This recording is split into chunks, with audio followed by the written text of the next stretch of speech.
país, buenas noches, soy el país, yo soy Rudy González, gracias por su compañía en esta hora, como cada noche aquí por Color Visión. Avanzamos en esta semana y avanzamos hacia el 27 de febrero, la fecha en que el presidente debe presentarse ante la Asamblea Nacional. La reunión conjunta de las cámaras legislativas, del Poder Legislativo, invitados especiales, el funcionariado del gobierno, dirigentes políticos, para presentar las memorias de su gestión de ejecución del año pasado. Mandato de la Constitución que se cumple cada 27 de febrero, Día de la Independencia Nacional. Un discurso del presidente donde generalmente hace este recuento de lo que ha sido su gobierno, plantea cuáles son sus propósitos, cuáles son sus plan de gobierno, de acción para este año ya en curso, y hace anuncios importantes. Ese es más o menos el marco que caracteriza el discurso de un presidente ante la reunión conjunta el 27 de febrero, mandato de la Constitución.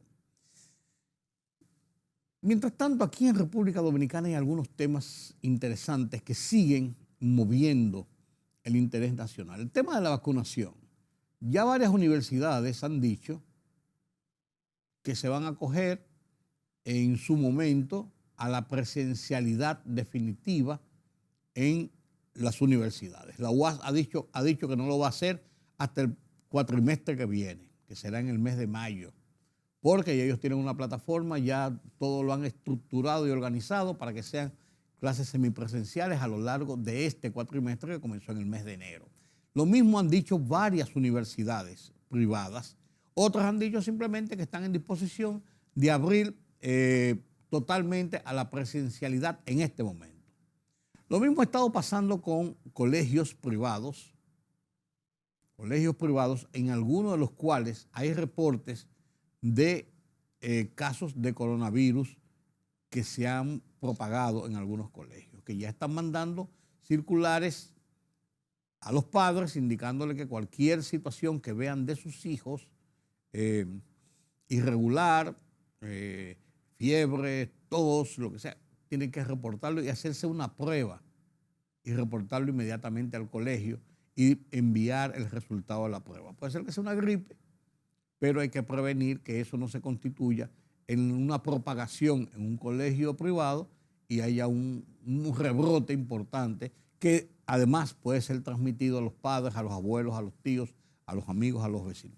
O sea, hay diferentes actitudes, pero en medio de esto vemos cómo hay, si bien es cierto que ha bajado y ha descendido directamente el tema de los contagios y de los fallecimientos por coronavirus, no es menos cierto que hay una sube y baja.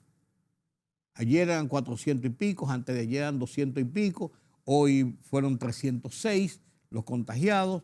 La positividad ayer estaba en 10 puntos tanto, hoy está en 6.51. O sea, estamos en una lucha del día a día. Y todo esto se produce en momentos en que mucha gente se mantiene usando sus mascarillas. Pese al anuncio del Poder Ejecutivo, del gobierno, de que ya todo el mundo puede estar libre, no hay necesidad, no hay obligatoriedad de usar mascarillas, ni el distanciamiento, ni la acumulación de personas, mucha gente continúa llevando a pie juntilla lo que son las medidas de prevención, principalmente la mascarilla y el distanciamiento social. Esto se ve a diario. Yo no sé si es porque ahora uno se fija más. Yo estoy viendo como más gente con mascarilla que antes, en los sitios que yo frecuento. Y en medio de todo esto surge el tema de las vacunas a punto de vencer. Y esto, no sé. Yo creo que el anuncio de que hay vacunas a punto de vencer y es porque la gente no se la ha puesto. Y esto, yo no creo que ese mensaje, no me gusta ese mensaje. Porque si hay alguna gente que estaba a punto de vacunarse, cuando ya ha bajado, después que se quitaron las restricciones la semana pasada, incluso descendió la cantidad de personas que acuden a los centros de vacunación y ahora dicen que hay unas vacunas que pueden estar a punto de vencer, la gente comienza, ay, yo no voy a poner eso porque eso se puede vencer, eso me puede hacer daño. No creo. No creo. Yo no sé. No me gusta esa forma. No me gusta esa forma de informar sobre un tema tan sensible como el tema del coronavirus. Pero, la gente sabrá. Un tema que ha tomado mucho auge desde el fin de semana pasado en las redes sociales y ya en medios de comunicación formales, más formales, es el tema de lo ocurrido en un restaurante de Santo Domingo con una joven que vino del interior con sus amigas que querían agasajarla con su cumpleaños, y en la puerta a la joven precisamente que agasajada la pararon y le dijeron que no podía entrar, aparentemente porque tenía unas trenzas en su pelo. El artículo 39 de la Constitución de la República establece muy claramente el tema de la discriminación, el tema de la igualdad entre todos los dominicanos. Usted puede tener en un restaurante un código de vestimenta en que la gente no puede llegar sin camisa, que la gente no puede llegar en ropa interior, en que la gente no puede llegar en una forma que violente el Estado de Derecho de los demás. Un restaurante, señores, un restaurante es una empresa privada de vocación pública, donde está regido por leyes y por reglamentos y por la Constitución de la República. Hace unos años aquí en República Dominicana era muy dado el tema en varias discotecas, centros nocturnos, restaurantes, que le impedían a la gente entrar porque eran negros, porque no le gustaba su facha. Entonces, esto está a la discreción de un tipo que está en la puerta de un restaurante y decide quién entra y quién no entra, porque se dieron muchos casos de sí y no a discreción, lo cual es violatorio de todas maneras. Entonces, en este caso, que se ha convertido en viral, como se dice en las redes sociales, pero que ha puesto en discusión nueva vez el tema de la discriminación por raza, por color, por posición económica, por visual, lo cual tiene un componente legal, un componente de ley. Yo he oído en las últimas horas muchísimas situaciones que se han estado produciendo y han quedado callados, pero en algunos sitios se están produciendo. Sin embargo, en los buenos restaurantes de hoy no están con esa cuestión. La gente es gente. Tiene unas trenzas. ¿Quién es usted para decirme a mí que porque yo tengo unas trenzas y mi peinado es unas trenzas hoy, yo puedo entrar o puedo salir de algún sitio? Usted se está volviendo loco. ¿Qué época estamos viviendo, por Dios? Sentido de elitismo es ese que pretenden imponer a alguna gente, que hay que chequear si realmente cumplen con los rigores de una sociedad. Es un abuso. Me cuenta una gente, pues yo estaba entrando los otros días a un restaurante y andaba con una amiga que es india, un poquito oscura, que la muchacha la miraron de arriba abajo y la detuvieron ahí como para buscar el momento de, déjame ver si aparece una mesa, ahorita una reservación, sí, después de un momento, ahí estaban como dándole, como arrinconándola. Y entonces, una le dice, no, espérese, porque usted sabe que hay que ver. Entonces pasaron dos muchachas, porque ella andaba con una ropa, me cuenta, o lo que estaban contando, una ropa sexy, pero ni vulgar, ni indecente, ni violatoria de la decencia. Sexy. Una muchacha de 22, 23 años. Y entonces, por delante de ellas pasaron muchísimas, pues eran blanquitas, eran rubitas, y se veía que tenían dinero, unas buenas joyas, una ropa en marca tal o cual, y esa, ¿cómo usted venga? La chulería. Y a la pobre muchacha la tuvieron ahí. Finalmente la dejaron pasar junto con una pareja más, eran 4 personas. La dejaron pasar. Incluso porque uno de ellos era habitual del sitio, cierto modo, y como que no se atrevieron, pero tuvieron ahí, la tuvieron para no dejarla entrar. Eso está ocurriendo de nuevo en República Dominicana. ¿Cómo vamos a hablar nosotros los dominicanos de discriminación? ¿Sabe a quién se le ocurre en esta época aplicar eso? La gente de este restaurante deben estar pasando un momento incómodo por torpes y estúpidos. Por torpes y estúpidos. Vivimos en una sociedad donde eso de discriminación no procede. Vivimos en un tiempo donde esa discriminación no procede. Ahí a muchos de esos restaurantes entran narcotraficantes conocidos por ellos. Personas que tienen una vida y una hoja sucia por ellos, pero gastan mucho dinero. Entonces, eso sí. Lo otro, una muchacha porque fue con unas trenzas. No se le quería dejar entrar. ¿Hasta cuándo, señores? Así es la vida. Converso con el abogado economista Ángel Lockhart sobre temas importantes de la justicia dominicana. Sí, señor. Ángel Lockhart, un abogado, economista, político, litigante, un hombre de fuste del país.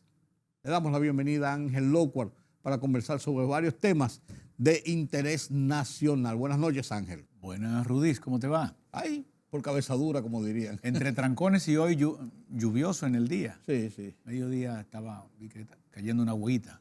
Sí, pues eso es bueno porque estamos en invierno. La gente no cree que estamos en invierno. Estamos en el centro del invierno. Y esas agüitas por lo menos la gente se da cuenta porque en las mañanas hace sufrito. Sufrito, sí, eso es así, eso es así.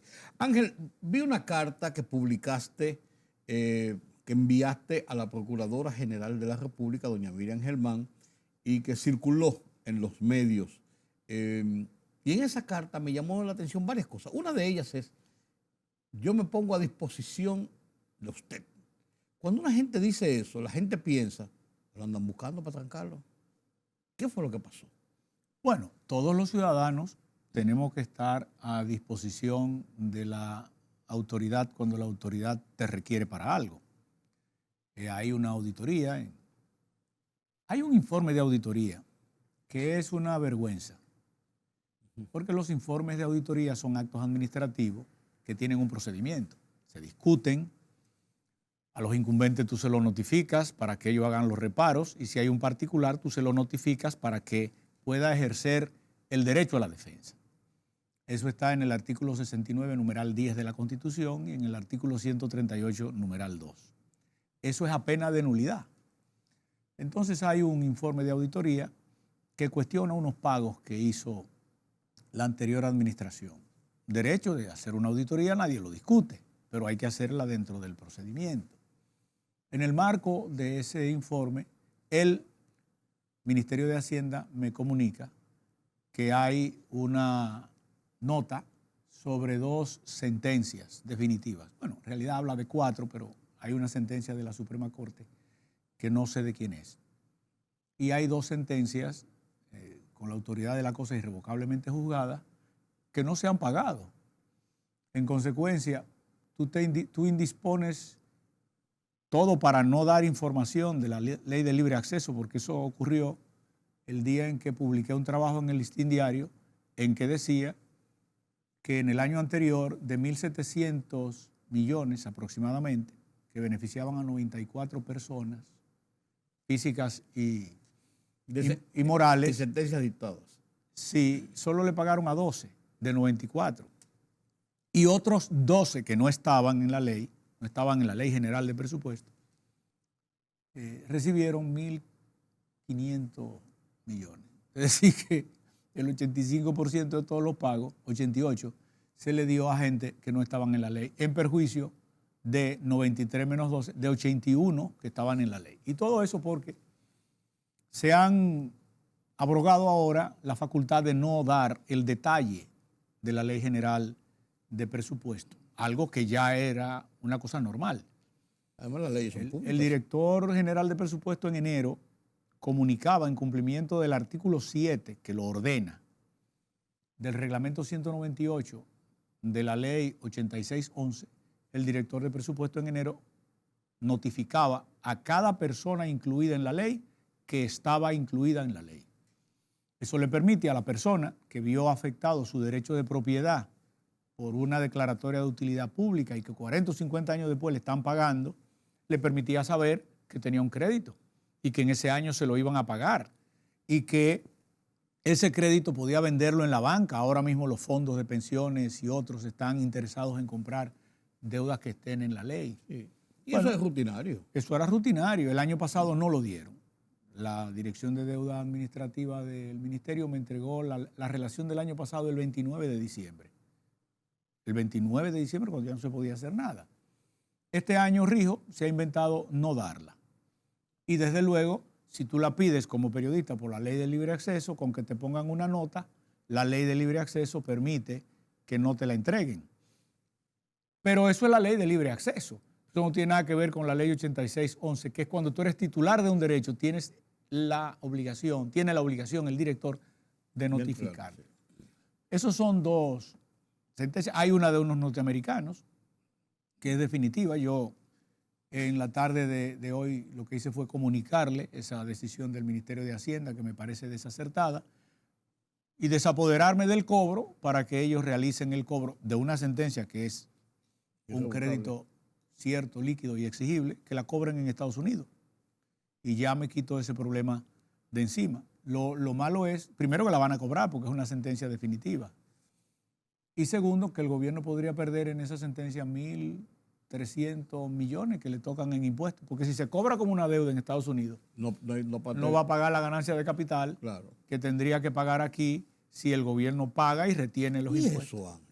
Bueno, aquí hay muchísimas cosas locas, porque aquí hay funcionarios que creen que ellos son el poder y la ley. Y entonces tienen interpretaciones rarísimas. Yo vengo de otro ministerio a firmar este programa, que tuvo una reunión hoy, en que hay alguien que interpreta que las sentencias del Tribunal Constitucional se cumplen si conviene. ¿Cómo? ¿Sí? Si conviene. No. Oh, sí, ¿De verdad? Sí, está. Oye, la administración pública no, pues eso no puede ser.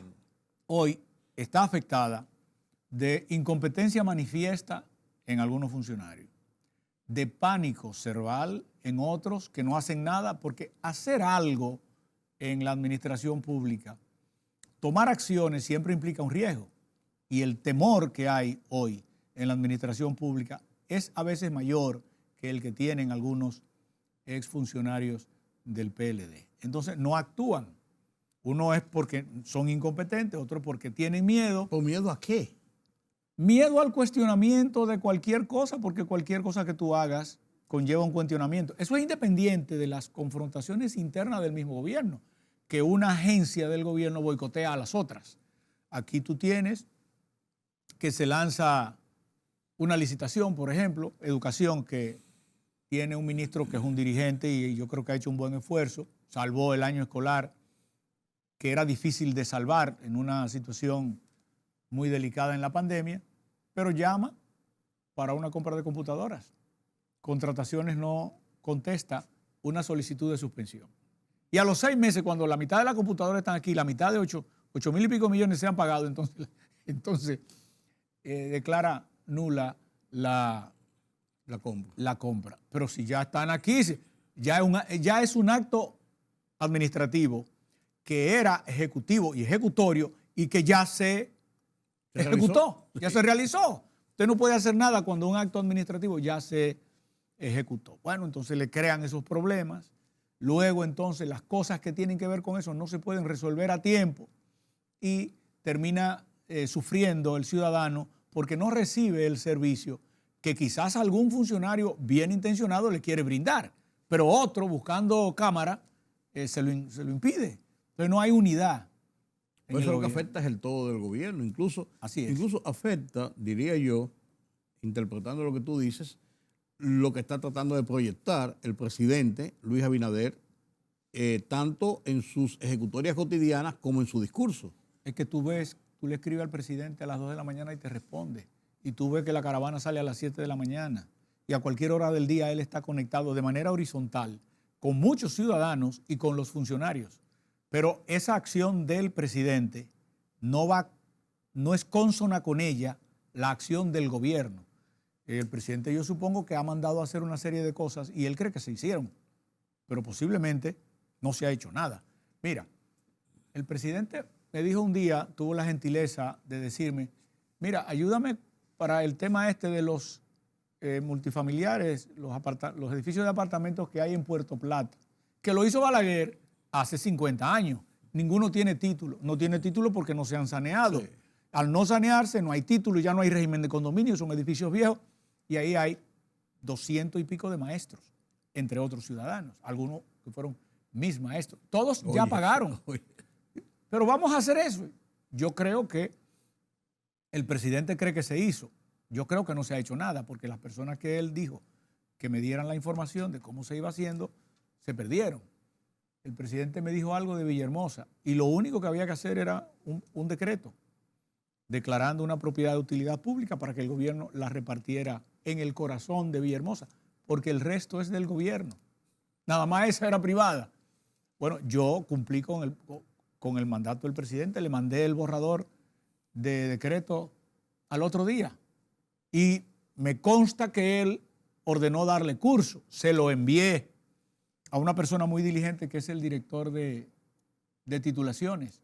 Entiendo que él hizo la gestión que le corresponde, pero el decreto no ha salido.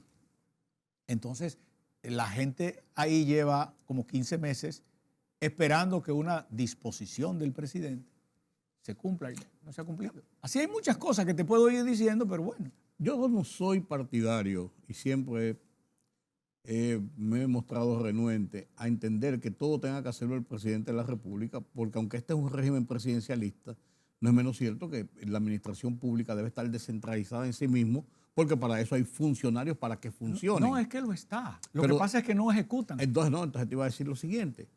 Entonces yo no te sugeriría, pero me pregunto, un hombre que tiene acceso al presidente de la República como tú, que consta que eres amigo personal del presidente y además de eso, eres un servidor público, en cierto modo, sin estar nombrado por un decreto, pero ejecutas cosas, acciones para viabilizar esto.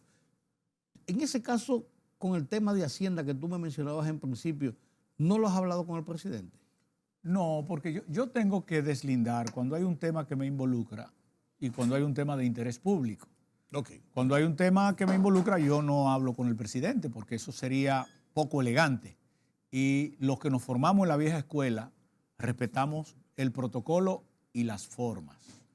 Entonces, no saltas estamentos. En una cuestión como esa, que me parece absurda, me parece impropia, porque además tampoco es que el Ministerio Público puede investigar las decisiones jurisdiccionales de la Suprema Corte de Justicia, porque eso sería violar la separación de poderes. En consecuencia, bueno, ni lo digo. Además, no creo que eso ocurra siendo jefe del Ministerio Público, doña Miriam, que fue jueza mucho tiempo y sobre todo que terminó su carrera siendo jueza durante muchos años de la misma Suprema Corte. Por lo que tú me estás diciendo, parece que andamos en ese camino. Pero las cosas ocurren y hay que informarla. Entonces yo ahí no hablo con el presidente, ni siquiera se lo informo, porque no sería elegante. ¿De acuerdo? Ahora, por ejemplo, esta tarde yo le dije a mis clientes, miren, busquen una oficina en Estados Unidos que se encargue de hacer el cobro en contra de República Dominicana en Estados Unidos. Aquí está la sentencia, aquí están los documentos, aquí está el título, aquí está el decreto, ya está todo traducido, ya está todo apostillado. Ustedes se encargan a partir de ahora porque yo no puedo permitir que una situación particular aquí afecte a un cliente mío si lo puedo evitar. Seguiré otro procedimiento con los dominicanos, pero estos son norteamericanos. Entonces, y los norteamericanos siempre han estado celosos de la protección de la inversión de sus ciudadanos y eso está en el DR-CAFTA. La seguridad jurídica. Entonces, bueno, ya, pero yo no soy abogado en Estados Unidos, en consecuencia, que apoderen a una firma de abogados allá. En los dominicanos haré uso de las vías de derecho que la normativa me permite. Y ya veremos qué pasa. Ahora, cuando es una cuestión de interés, bueno, desde luego, ahí tengo que cumplir, porque no quiero que se pierda la esencia del procedimiento. Ahí tengo que cumplir con el deber de información. El deber de información tiene que ver con lo siguiente. En la República Dominicana, el presidente de la República es jefe del gobierno. En consecuencia, si yo inicio una acción o renuncio a hacer una acción en el país porque no veo garantías y esa acción conlleva un eventual riesgo económico para la República, yo tengo que informárselo al jefe del gobierno. Cuando yo me desapodere de mis clientes, por escrito le pasaré una copia al presidente, porque eso puede afectar al jefe del gobierno, al gobierno, porque puede venir demandas, al país como tal. Puede haber embargos y yo no puedo hacer una cosa así sin informársela al jefe del gobierno, que es el presidente de la República. Luego está el tema de que el jefe de gobierno en la República Dominicana es también el jefe del Estado y el Estado dominicano tiene cuentas en Estados Unidos. En consecuencia, no estamos locos como para yo hacer algo y no informarlo. Eso lo haré. Ahora, cuando son cuestiones de carácter general en el que yo no participo como un ciudadano interesado, esas sí yo se las tramito, se las comento al presidente de la República. Y hasta le da tu opinión de cómo y le doy mi manejarse. opinión. Eso sí lo hago con frecuencia. No siempre mi opinión le agrada. Por ejemplo, en una oportunidad yo le sugerí, presidente, como el 10 de enero, presidente, le sugiero que retire Punta Catalina. Corrijámosle las cosas que la gente le está haciendo mucho ruido. Usted lo envía otra vez. Pero hay algunas cosas que el ruido va a continuar y eso no es que le va a hacer daño a la administración, que se lo ha hecho, se lo va a hacer, sino que además afecta el concepto general del fideicomiso, que no es una idea mala. Es una idea buena para obtener recursos en un momento en que el país ha llegado a un monto de endeudamiento que preocupa. Le pusiste públicamente un artículo en el Listín Diario. Bueno, yo debería pensar que posiblemente ese no le gustó. Desde luego, somos humanos. Sí. El presidente también es un ser humano. Yo debo haber escrito 150 artículos favorables, pero de pronto cuando tú escribes uno que parece que no lo es, porque yo creo que es favorable al gobierno ese artículo. Entonces, bueno, ese hace que algunos funcionarios se te pongan guapitos. ¿Y qué le pasó a Ángel? Bueno, yo quiero ser amigo del presidente. Creo que lo soy, pero libre. En capacidad de poderle decir al presidente cuando el tren, creo yo, puedo estar equivocado, cuando el tren creo yo que se está torciendo. Por eso no tengo cargos y por eso no tengo contratos del gobierno. Yo le dije al presidente, yo no puedo trabajarle al gobierno porque yo ejerzo derecho constitucional y administrativo. Y ese derecho se ejerce, es en contra del gobierno, Sí. porque es por las faltas del gobierno que existe. Es para controlar al gobierno que existe. Entonces yo no puedo caer en la dualidad de ser o querer ser las dos cosas. Juez y parte. Empezando el gobierno yo defendiendo en el tema del ajo a unos clientes, tuve que embargar las cuentas del ministro de Agricultura.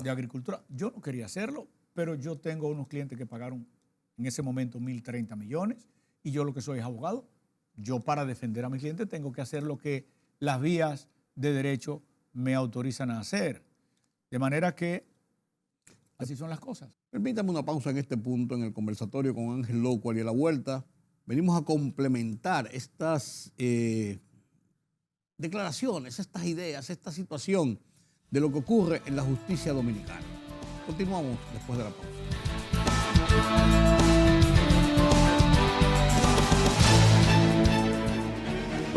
El rumbo de la tarde, plural, objetivo, democrático, la verdad siempre. Con tres verdaderos profesionales del periodismo y la comunicación, Georgie Rodríguez, Juan TH y Rudy González. Los Poderosos.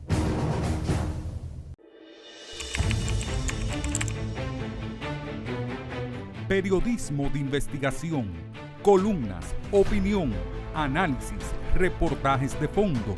Hora por hora, una completa plataforma multimedia. Periodismo con valor. Noticias horaporhora.com.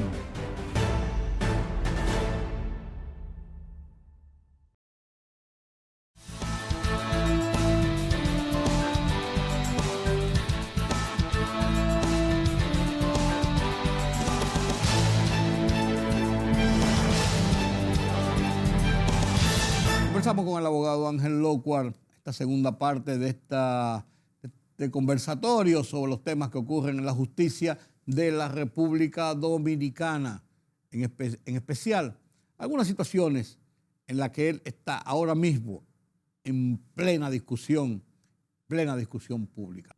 Después de esta carta, después de ya han pasado varios días, ¿has recibido alguna respuesta de parte del Ministerio de Hacienda que tú mencionas, de parte de la Procuraduría que tú mencionas? Bueno, el Ministerio de Hacienda, mira esto.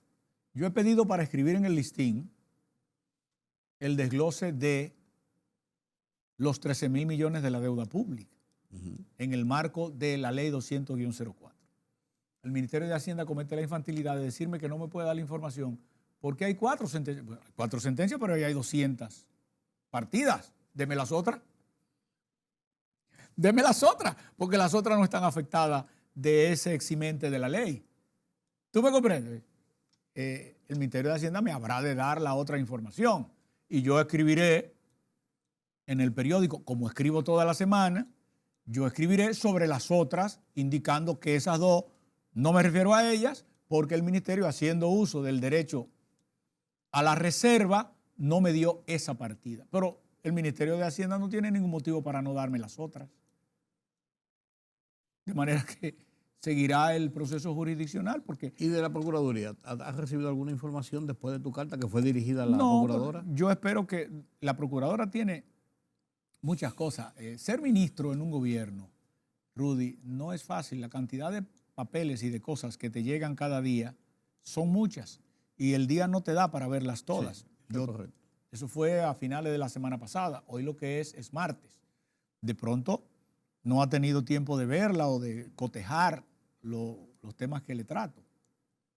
Pero no, entonces no has recibido. Entonces, No.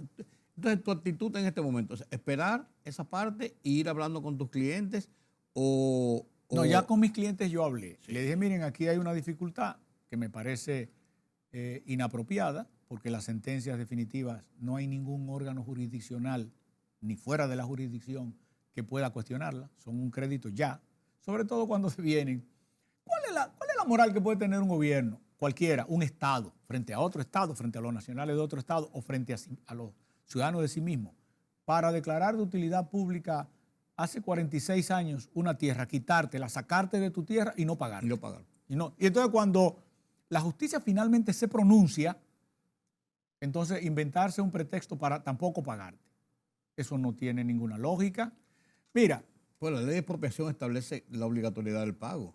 Claro. Bueno, pero lo ha establecido siempre la ley 344 y todas las constituciones de la República también, desde 1844. Pero aquí había una cultura de impago del Estado que no respetaba ni siquiera las decisiones de la Suprema Corte de Justicia. Puede lucirle a alguien Pues ahora raro. se ve que ahora tampoco. En este caso específico. Vamos viendo. Podría lucirle a alguien raro, y yo quisiera que tú me conoces desde hace mucho tiempo, me lo tomes en el sentido correcto. Yo vengo luchando, y ya los años que me quedan, que no son muchos, así como yo le decía a Luis que lo apoyaba, no porque era del PRM, sino porque yo entendía que era malo para la democracia 4 años más del PLD. 20 años, un solo partido, subvierte todas las estructuras, aunque no quiera. Aunque el partido sea de santos, que no lo son, subvierte. Entonces, el país necesitaba un cambio democrático. Por eso apoyé a Luis, y lo apoyo. Pero si yo viera que Luis subvierte el Estado de Derecho, también me opondría a Luis, porque mi amistad no tiene nada que ver con mis responsabilidades de ciudadano. Hace años hay áreas del derecho. Tú sabes que mi primera carrera fue economía. Sí. yo me dediqué al derecho desde hace un tiempo y hay áreas novedosas en el derecho que son a las que yo me dedico, en las que yo creo que enseñando en las universidades, escribiendo libros, artículos o en los tribunales, puedo hacer algo por mi país los últimos años que me quedan de vida. Una de esas áreas ha sido el tema de las expropiaciones, que antes no se pagaban. Cuando la ley 1307 traspasa las competencias del Tribunal de Tierras a la jurisdicción contenciosa, una de las jurisdicciones de más calidad y de jueces más honestos que hay en el país. Y hay otras jurisdicciones que también tienen jueces muy preparados y muy honestos. Pero aquí son todos jueces de corte, porque ese tribunal se compone de jueces de corte, que vienen de una corte o que lo ascienden porque es una corte. Entonces es un tribunal de calidad. Entonces, cuando pasan ahí, yo me dedico a recorrer el país promoviendo que los abogados que no estaban entrenados en eso, ni en derecho administrativo, 9,9 de todos los abogados del país estudiaron derecho administrativo con el prontuario de Manuel Amiama. Eso ya no sirve. Eso, ¿me comprende?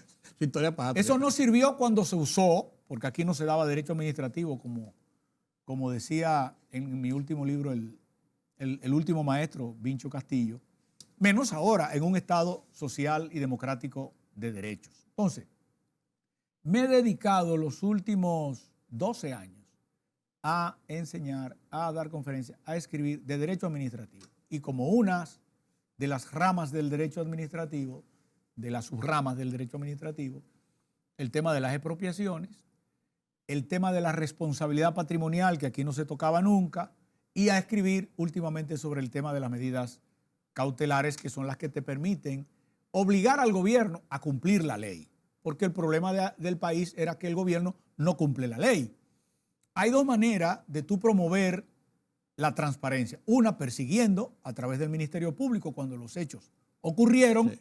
Y la otra, la saludable, la que se trata de practicar en todos los países del mundo, el control ciudadano cada día en los tribunales contenciosos, porque el tribunal contencioso es el que le permite al ciudadano todos los días controlar a la administración local y a la administración nacional. Y es una de las principales características del Estado social y democrático de derecho. La otra es muy violada en el país. Las dos características principales son de ese Estado en relación con el anterior son el control diario y el respeto al derecho fundamental del ciudadano. Por eso la Constitución nueva lista los derechos fundamentales. Las otras dos características ya la tenía el Estado liberal. Sí. Separación de poderes y control entre los poderes, que sabemos que nunca funcionó adecuadamente. Entonces, yo me he dedicado a eso.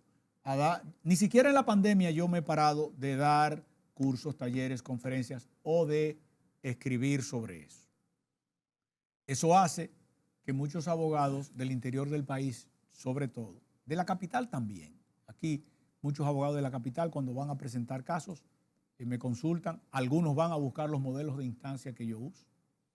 Y del interior muchos vienen y me piden que lleve casos con ellos. Entre 30 y 40% de los casos que yo llevo son casos de otras oficinas de abogados que vienen para que yo los lleve con ellos y así corregirle cualquier error. Porque ahora que el tema de la declaratoria de utilidad pública se puede conocer en el tribunal de manera contenciosa, pero oral, pública y contradictoria, algo que es de diciembre del 16 hacia acá. Los primeros casos fueron en el 2017. Entonces ahora los abogados pueden ir, defender. Ahora, ¿cuánto tiempo debe tomar un caso de expropiación para un abogado entrenado? El problema es que tú tienes que conseguir un abogado entrenado y son muy pocos, porque tienen que manejarse bien en derecho inmobiliario, que hay muchos abogados aquí bien preparados en derecho inmobiliario. Pero no hacen nada en la jurisdicción contenciosa si no saben derecho constitucional, y hay pocos abogados preparados en derecho constitucional. Y sobre todo, derecho administrativo. porque son dos, estos últimos, derechos públicos restrictivos. Mientras que en el derecho privado en que se formó todo abogado dominicano, y algunos muy bien, todo está permitido. Todo lo que la ley no prohíbe está permitido. En derecho público no. Usted solo puede hacer lo que la ley dice y solo en la forma en que la ley lo instruye. Entonces, si tú vas a esa jurisdicción y no tienes en la cabeza el esquema de cómo esa jurisdicción conoce el proceso, tú fracasas. Fracasas porque no lo presentas técnicamente bien. Ahora, si tú vas a la jurisdicción administrativa con un título de propiedad, con un decreto de declaratoria de utilidad pública y con tu tasación privada, lo único que el Estado puede hacer es presentarla de él. Sí. No, presentarla de él. Porque la única facultad del juez es fijar el precio y ordenar el pago. En consecuencia, son procesos que deberían ser muy rápidos. No deberían tomar más de 2 meses. En la práctica toman más porque vienen los incidentes. Tú no lo puedes, aunque no son muchos los incidentes, es inevitable porque hasta la necedad es un incidente. Viene alguien y te dice, aplazamiento para comunicación de documentos. Eso no existe porque ahí los documentos se notifican previamente. Y tú ves que van 2 y 3 audiencias y no ha depositado nada. Entonces el tribunal después ve que eso era una necedad, un abuso del ejercicio del derecho a la defensa. Entonces, ¿cuándo se te puede alargar? Bueno, el Estado en una expropiación regular previamente declara de utilidad pública mediante un decreto. Pero a veces el Estado se mete a la mala y te tumba tu casa y hace una carretera. Sí. Bueno, y no hay decreto. Entonces eso se llaman expropiaciones irregulares. Y las expropiaciones irregulares son más difíciles porque hay que ir con peritos, hacer levantamientos, dónde estaba tu propiedad que te tumbaron, si la propiedad está deslindada o si no lo está, cuánto valía la mejora. Ahí hay un proceso que se puede alargar. Yo tengo uno ahora que es un abuso contra unos ancianitos de Boca Chica que tiene 18 audiencias. El Ministerio de Obra Pública le da larga y se inventa cosas.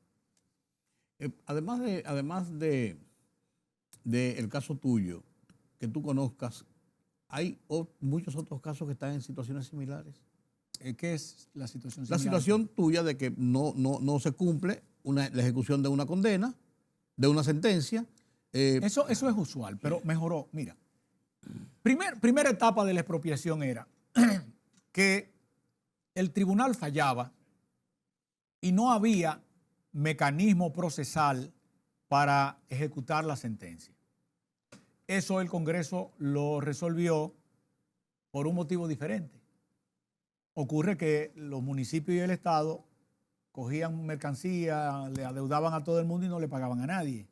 En el año 10, 8, 9 y 10, en el país, los jueces fueron viendo eso, en todo el país, y fueron autorizando embargo en contra de los ayuntamientos, que eran una mala paga terrible.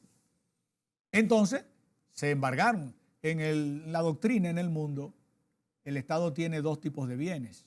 Unos bienes que tú puedes embargar, que son de uso privado. Por ejemplo, los ayuntamientos tienen propiedades privadas. Y bienes que no se pueden embargar porque son de naturaleza pública. Tú no puedes pretender embargar un hospital, una ambulancia, una calle. ¿Tú me comprendes? Un cementerio. Tú no puedes embargar la nómina del sector público porque tú afectas el servicio que ese órgano está llamado a dar. Pero en todo el mundo, en la doctrina, se acepta que se puede autorizar embargo contra bienes de naturaleza privada o bienes de capital, aunque sean de empresas o de órganos públicos. Y se autorizaron muchos embargos. Y el Congreso, para resolver eso, dictó una ley. La nueva ley de inembargabilidad del Estado, que antes era un poquito retórica y costumbre, se vierte en la ley 8611, que dice que no se puede embargar y que no se incurre en responsabilidad el banco cuando omite una oposición o un embargo. Pero que una vez la sentencia adquiere la autoridad de la cosa irrevocablemente juzgada. Sí procede. No. Entonces, está obligado el ministro de Hacienda a ponerlo en la Ley General de Gastos Públicos o el tesorero en el ayuntamiento a ponerlo en el presupuesto del año siguiente al año en que se dicta la medida. ¿Qué es lo que tú estás reclamando? Que es lo que yo empecé a hacer y he hecho. y he contribuido con muchas oficinas a que aprendan el procedimiento. Ahora, después que está ahí, no es potestativo del ministro de Hacienda. Ahora creen, el ministro de Hacienda, mi amigo, una persona muy, muy decente, y Rijo creen, tienen el criterio, de que no, que eso es como una aspiración. Como decía Balaguer que era hace 50 años. No.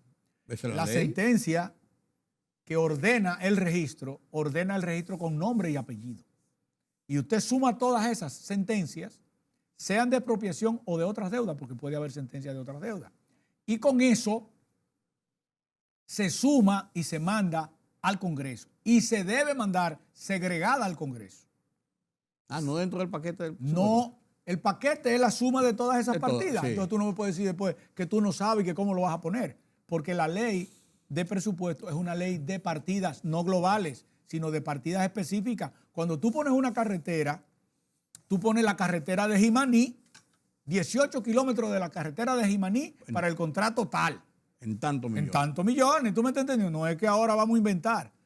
Desde luego el gobierno a veces se le presentan dificultades. Bueno, ahora el gobierno tiene que subsidiar porque subió mucho el combustible y tiene que buscar 500 millones. Bueno, el gobierno tiene la posibilidad de ir organizando el pago. Porque lo que es una aspiración es el supuesto. ¿Cuál es el supuesto? El presupuesto. Sí. ¿Qué es lo que se supone? Lo que se suponen son los ingresos. ¿De acuerdo? Pero el otro componente se llama Ley General de Gastos Públicos. Sí. Eso no se presupone. No, eso es la ley. Eso es una ley. Usted tiene que cumplirla. Entonces, no es si a usted le da la gana.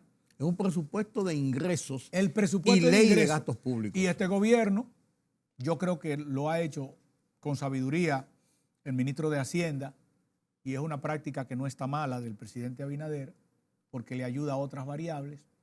La gente no ha notado que el gobierno ha hecho una emisión de bonos cada enero para financiar el déficit del presupuesto. El año pasado, en enero, en una semana vendimos miles de millones de dólares para financiar el déficit del año. Es decir, en enero cogimos prestado los cuartos que íbamos a gastar en diciembre. ¿Por qué digo que eso no está mal? Porque eso en un tiempo de crisis le permitió al gobierno tener altas reservas internacionales con las que ir haciéndole frente a cualquier movimiento en la tasa de cambio. Este año también. Este año, hace 2 semanas, yo vi en la prensa que ya el Ministerio de Hacienda colocó la inversión, los documentos de deuda soberana en el mercado que le aportan los pesos para cubrir el déficit de este año. En consecuencia, el gobierno no tiene ninguna razón para no pagar lo que está contenido en la ley, porque ha tenido dinero siempre, cada mes. Es más, el año pasado hubo superávit todos los meses. Y ahora lo tiene por adelantado con esos bonos. Y ahora tiene el déficit por adelantado, que cogen esos dólares, lo ponen en el Banco Central y las reservas suben. Y bueno, ahora estaba a 58 y después de la emisión bajó a 56 el dólar. Así es. Ángel, gracias. Caramba, se nos fue el tiempo. No se nos fue el tiempo, no. Hablamos lo suficiente y hablamos lo que teníamos que hablar. Yo espero que esto termine en lo que tiene que ser, en la aplicación de la ley y la justicia. Yo también. Vamos a hablar después que esto avance un poquito, a ver cómo van las cosas. ¿Te parece? Queda hecha la cita. Cuando tú quieras, me llamas. Y yo con mucho gusto, contigo estoy. Gracias, Ángel López, gracias a ustedes por este conversatorio, por acompañarnos. Y yo creo que han tenido una cátedra primero de cómo se maneja este derecho administrativo y cómo se aplica o debe aplicarse la ley en República Dominicana. Y además de eso, cómo debe ser la transparencia en las ejecutorias públicas. Gracias, Ángel. Permítame la pausa.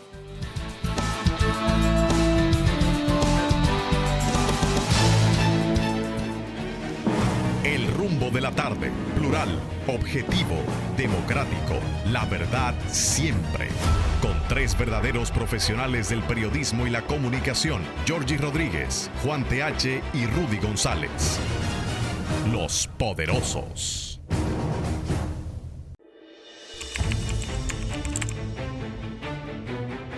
Periodismo de investigación, columnas, opinión, análisis, reportajes de fondo. Hora por hora, una completa plataforma multimedia. Periodismo con valor. Noticias horaporhora.com.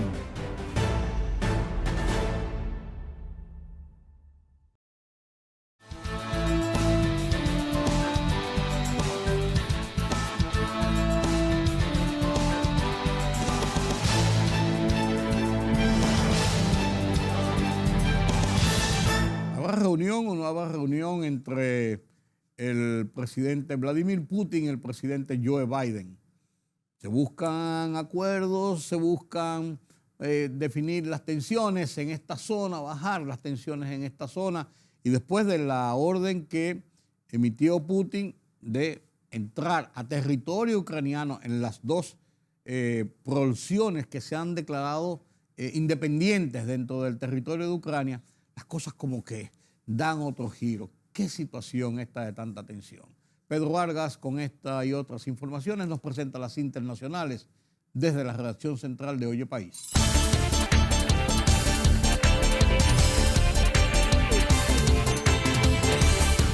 El presidente de Ucrania, Volodymyr Zelensky, acusó hoy a Rusia de violar la integridad territorial de su país al reconocer la independencia de las repúblicas separatistas de Donetsk y Lugansk.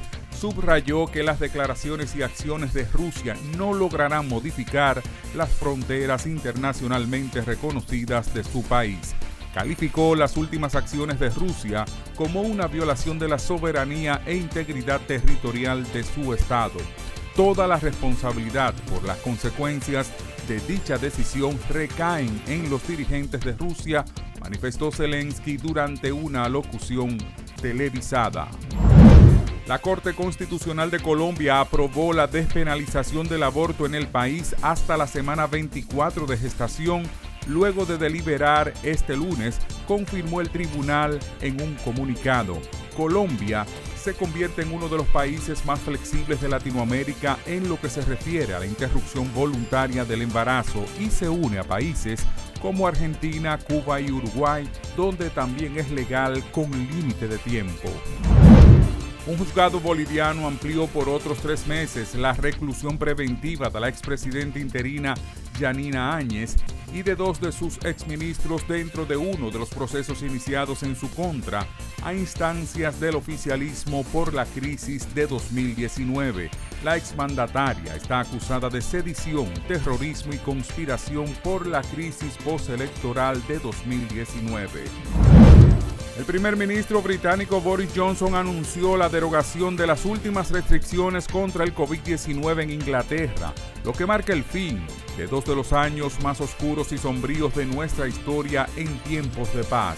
Además que derogó el requisito de que las personas infectadas se aíslen, aunque reconoció la posibilidad de que aparezcan nuevas y más mortíferas variantes del coronavirus.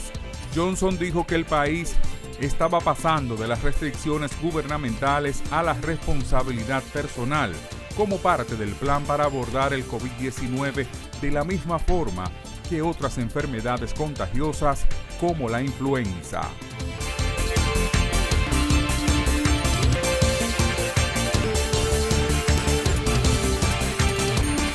Así llegamos al final de esta emisión de Oye País. Gracias por su compañía en esta noche. Yo soy Rudy González. Nos vemos mañana.